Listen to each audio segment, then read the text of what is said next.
happening with this mutant virus. And I think what people are trying to understand, lay people are trying to understand, is how do the vaccines come into play? Can they adapt, or will they be as successful in combating the virus if it has mutated? A lot of, I would say, frequently asked questions or key questions that are in mind, and we're hoping to get answers to some of them. I have a great panel of experts lined up for you. But before that, let's just take a look at what we know about this new strain or this new mutation of the coronavirus, or the COVID-19.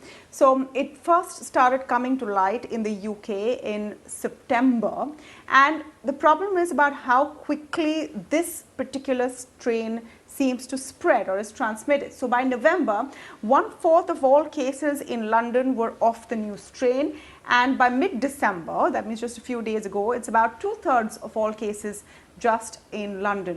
So what is all the information out there in the public domain so far about this new strain? We'll take a look.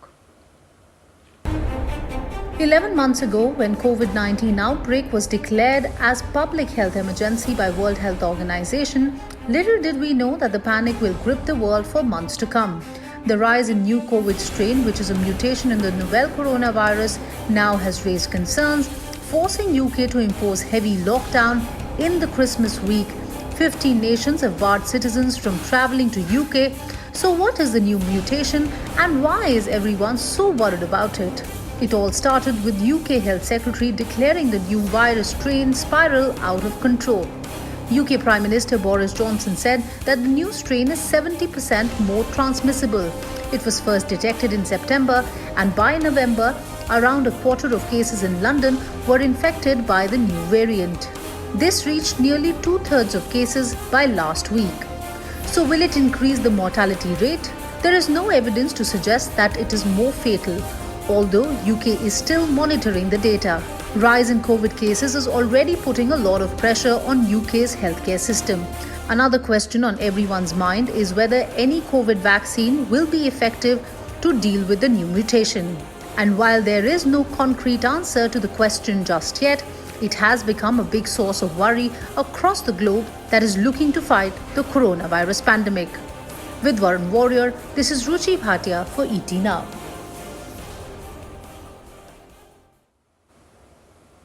All right, a lot of questions come to mind. One of them, among many, is that this strain or this mutation has been around in the UK, raging around since September. Remember, this is the post-COVID world. We should have possibly learned our lessons by now, but all nations are reacting now, including India. Today, there was an announcement that starting midnight tonight, there would be no more flights in and out of UK coming in to India.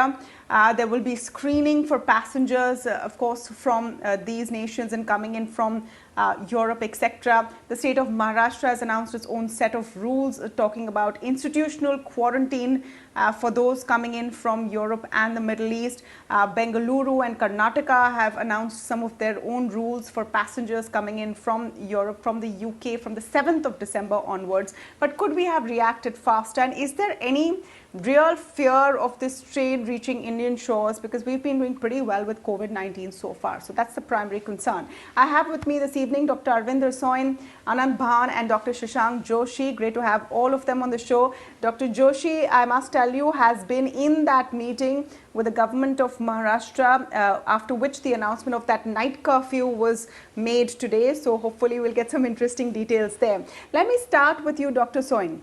Just your take on what this new mutation is. Why is this particular one scary from all the information that is publicly out there? Tamanna, viruses mutate. That's what they do, because they want to dodge the treatment and the vaccines we have for them. So this is a pretty natural phenomenon. And there has been a talk about several variants of the coronavirus for the last 1 year that it's been around. So the mutation is not a new thing, but this particularly concerns us because it's been seen that the mutated strain is actually replacing the usual strain in the UK to the extent of about, 60+% now. And it's seen, at least in the lab, to multiply faster. The virus multiplies faster. There is even a concern that just like the South African strain, it may actually be infecting younger people more than the older ones. So the fact that there is a uncontained second surge or wave, or let's say third wave in the UK, after the second one started coming down, it's gone up again in Germany, in Russia. So, and this strain has been discovered in multiple countries. So obviously it's of concern, and we have to err on the side of caution and consider this significant threat. And that's why I think quite logically and correctly, India and perhaps 40 other countries have stopped UK arrivals. So this is something to be concerned about, definitely.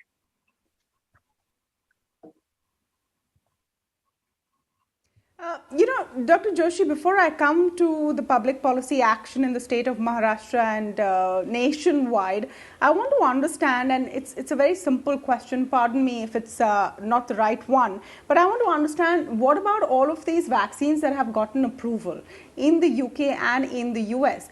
Can they continue with that level of efficacy in front of a new strain that seems to have mutated? So I think I am reasonably certain that the vaccine program won't be drastically affected. And majority of the vaccine manufacturers won't see this as a challenge. If you look at the flu vaccines, they every year have a different strain which is used. So maybe the next year strain will have incorporation of this if this strain survives on a larger population. So I don't think that should be a fear or a concern in public domain.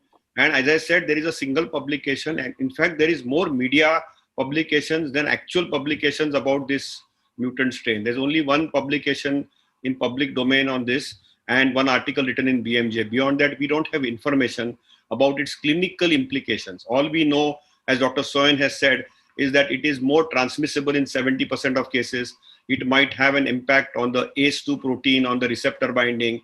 It might have some residues where it may bypass the immune system. But as far as vaccination is concerned, I can reasonably reassure you that most of the vaccines will stay in place as they are where they are. Anyway, they're still undergoing a lot of safety and efficacy testing in phase 2 and phase 3 trial programs. So it is wait and watch. And when they do their next development, obviously, if this strain has a major footprint and impact, then that will be considered. Remember, there are a lot of clades. There are more than 200 plus clades of the SARS-CoV-2 virus itself already available in public domain in the genome-wide thing. These are genome-wide studies. And in genome-wide studies, you will always have so many strains. But whether they are clinically and meaningful, we don't know. They are having a public health impact because of the rapidity of transmission. And they moved R0 from 0.39 to 0.8. And that's what got public health experts worried. And they put a tier 4 in the United Kingdom.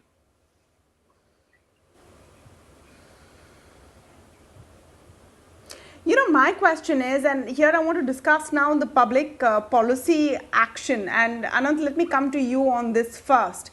Are we reacting a little late is my first question. Are we reacting late by closing down flights now? Because we will shut flights to and from UK as of midnight tonight. But people have been traveling in fairly large numbers. A lot of them, landing at Indian airports and then moving onwards.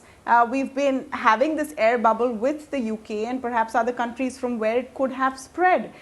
Are we in a position to really know clearly what the situation is domestically? Sure. Thanks, Tamanna. So maybe a few points just about this development. One, I think this is a triumph for science. The only reason we know this development is because there is genomic surveillance happening. And so one has to recognize the importance of doing science right and keeping a watch on the virus. So the fact that they have been doing that and that they have been transparent about announcing it and its implications is something to recognize. And I think it is also something we should learn from. The second thing is a lot of this is based on modeling and not necessarily, as Dr. Joshi was rightly pointing out, yet on understanding the clinical manifestations. So we need to wait a little bit more to understand what the implications of this genomic change in the virus might be. It's likely that the severity of disease, the mortality impact might not change a lot. It's just that this is more infectious. But remember, while the virus might be more infectious due to this strain, it's ultimately human behavior which drives the pandemic, right? So it's essentially what we need to do is fundamentally the same, because we know the only precautions we have besides the vaccine are obviously the three ones around hygiene, around distancing, and ensuring that we use masks. And that is not going to change because there is a strain variation. As of now, I think there is no indication that there will be any impact on of this on the vaccination drive. I mean, in fact, actually, there's a natural experiment already in the UK in the sense that they have a Pfizer vaccine which is being rolled out, and potentially might also be the case that the Oxford vaccine will be rolled out pretty soon there. And we will know if that vaccine is, in fact, both those vaccines are in fact efficacious against the strain by virtue of the fact that it's, it's going to be used at mass scale in the UK. And if they start seeing a dip in efficacy, that will tell us something if there is an issue. And perhaps that is something we can keep a close watch on. So I think in terms of your question, I don't think we were too late. I think, the European countries have also taken this decision over the last couple of days. And I think abundant precaution is important. But I think what is also important is let's not stigmatize. This can happen to any country, this kind of variation. It's happened in South Africa earlier as well. It could also happen in India. Let's hope it doesn't. But that's why I think I will go back to my original point, which is to say that this sort of underlines for me the importance of doing scientific studies and ensuring that we have surveillance mechanisms in place so that we can understand if the virus is changing and track that change and see what implications that might have from a public health perspective as well as from a vaccine perspective.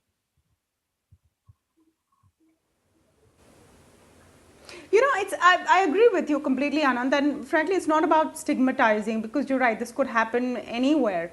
And some might extend that, logic to the fact that it started in China. There was a lot of stigma about that, which still continues. My question is, have we learned the lessons of quick response? Dr. Joshi, let me come to you on this because the Maharashtra government, for example, has decided to go in for a night curfew from tomorrow onwards, 11 p.m. to 6 a.m. There will be institutional quarantine for passengers who come in from certain nations, etc. My question is that how will a night curfew really help? Because the virus can be transmitted at any point of the day. And should we also not be looking at passengers who have already come in from the UK over the last 1 week or so, 2 weeks or so? So, Tamanna, these are all different independent things. And I think the decision of night curfew has nothing to do with the UK strain. Let me be very transparent on that. That was already in the offing because of the Christmas and New Year.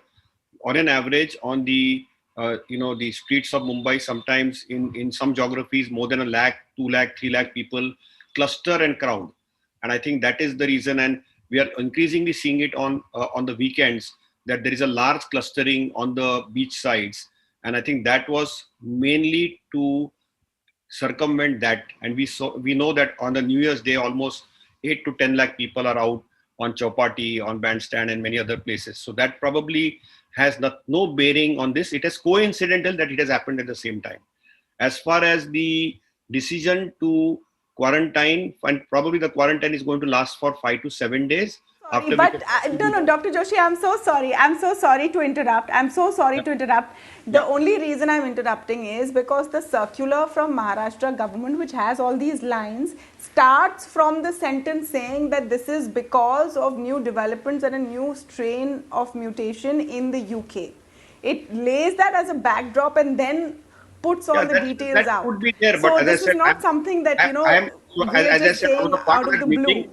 And as I said, I was a part of the meeting, and independent of the UK strain, this would have still happened between you and me. I'm being that transparent here. And though I'm in public domain, I can state to you that this was already in the thought process, just like they did for Diwali crackers. And they were very right about it because we didn't see a Diwali surge. And they were mindful that they don't want a Xmas and a New Year surge happening. So this is, please de-link the two. Though the wording may be together, I was a part of that internal meeting. So I don't think that is directly linked.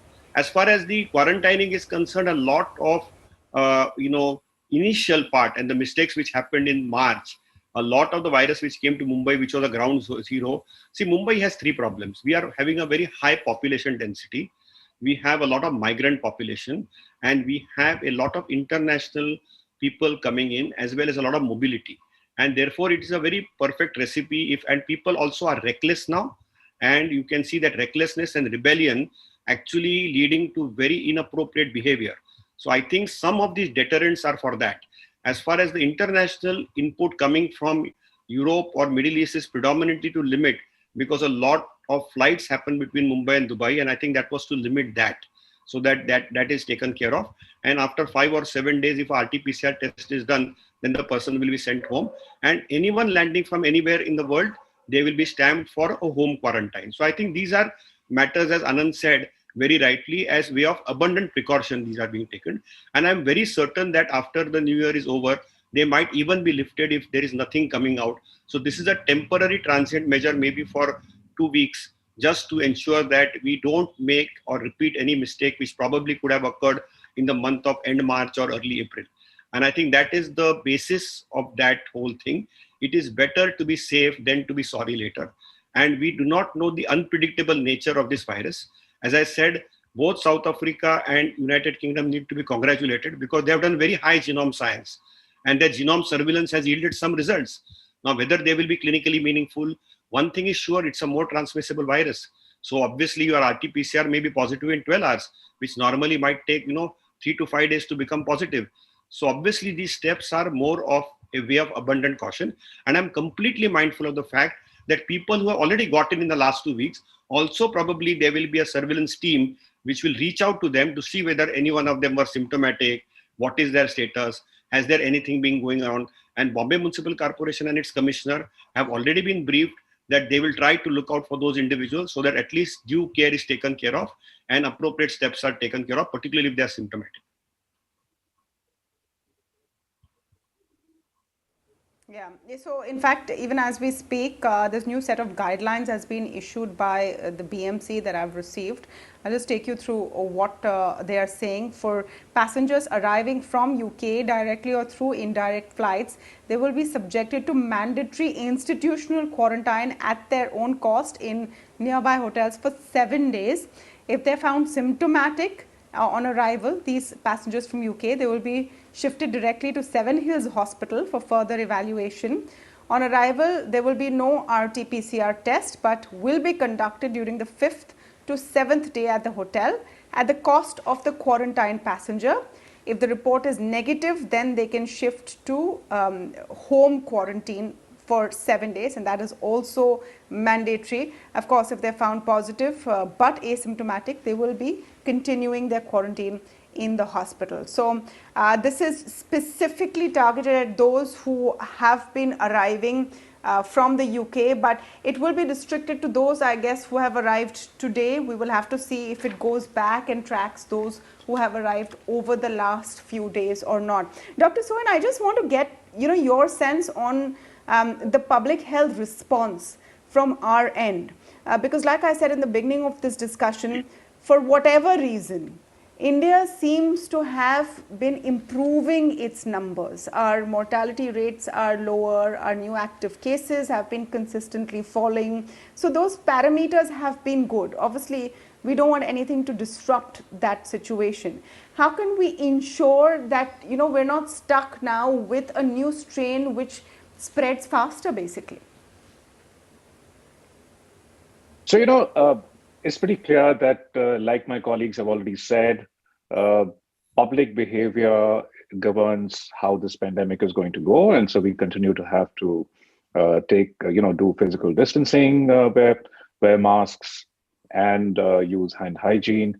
And if the government needs to step up the vaccination program, for sure, not just here, but also in the UK and the other places where the infections are surging. So I think one of the public health responses has got to be to actually do mass vaccination as soon as possible, because that's the only respite we ultimately going to have. Until then, we're going to have to take precautions. And I totally agree with the new guidelines of the BMC and the Mumbai area on the visitors, and this should in fact be enforced everywhere on all the international points of entry.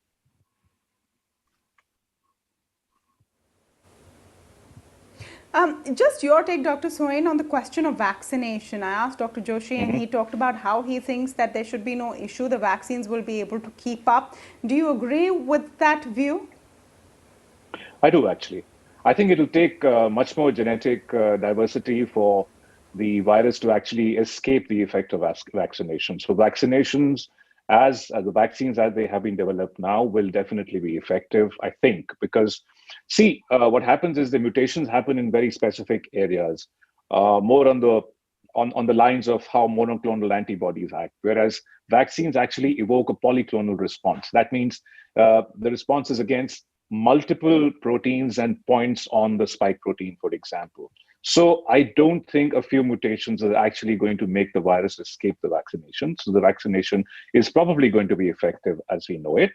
But yes, seasonally, it may have to be changed next year and the next after that.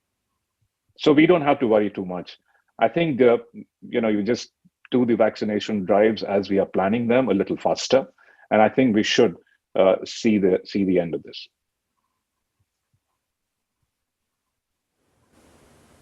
That's the important point also is the health minister saying over the last couple of days that he expects the first vaccinations to roll out in January. Of course, after they pass all the stringent pointers that we are looking at and safety and efficacy, etc. Anant, in terms of precautions that we need to take here domestically from a overall government point of view, because we're seeing piecemeal responses.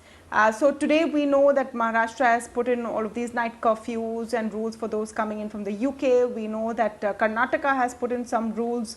But do you think that we now need to make sure there is a uniform response across the country to also go back and trace those who may have come in from these places over the last few days? Yeah, I think so. I mean, I think it's good given what we have learned about, how other countries have responded and how Mumbai has already taken a lead on some of these issues that we learn from that. In matters as such, I think it's important to have a standard national guideline. I think the response can be more local, but in terms of ensuring that there is a standard way of approaching this, especially in terms of incoming travel, etc., you need to have some concordance across the country. I think it's also clearly the case given, as Dr. Joshi was rightly saying, that we've seen a lot of lack of adherence to precautions, that we should be very, very watchful during the New Year, Christmas period, because this is going to be a high risk period in terms of spread of infection, because people are going out, people are celebrating, and people are perhaps not following norms we have been talking about. And that's going to be essentially the reason if there is going to be a rise in number of infections. The virus is just going to be utilizing that opportunity to spread. So hence, as we all have said repeatedly, it's important for us to ensure that public health messaging continues. And on top of that, we ensure that we get our game up on the scientific side. We also step up our genomic surveillance. We also try to understand what kind of variations we are seeing in country, and then decide what kind of a response is needed. We should not just have to rely on foreign universities or foreign governments to tell us what kind of variation is happening. We have institutions like IGIB in Delhi, which are excellent, which have done this kind of work, and we should have more institutions which are doing this kind of tracking all over the country, so that we are able to pick up any such change pretty early and respond to that. No, absolutely, absolutely. We need to have our own system of tracking these mutations. Mutations will happen. And it also sort of brings a reality check to the euphoria which came from the news of rollout of vaccines, that this is not going to be over anytime soon. Many more hurdles to pass. Hopefully, we're better equipped now than before. With that, I want to thank all of you for joining us on this very important discussion this evening on the show. We'll take a very short break, but when I come back, a special report on how a passion for food has fueled success for these entrepreneurs. Don't go away.